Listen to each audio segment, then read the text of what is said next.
Hey everyone, how are you? Welcome to Backspace.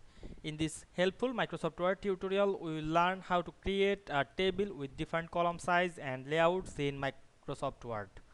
This is perfect for making schedules, invoices, forms, reports, planners, and professional document design. If you want some columns wider and others smaller, this guide will show you the easiest method step by step. So let's get started.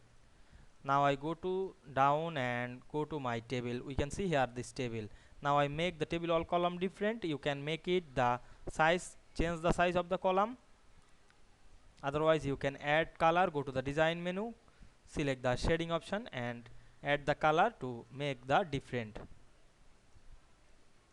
This process is very easy. You can make it anyway.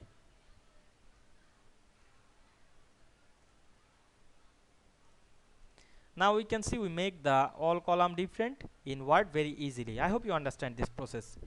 If this video helped you, don't forget to like, comment and subscribe my channel to get more than important video very soon. Thanks for watching.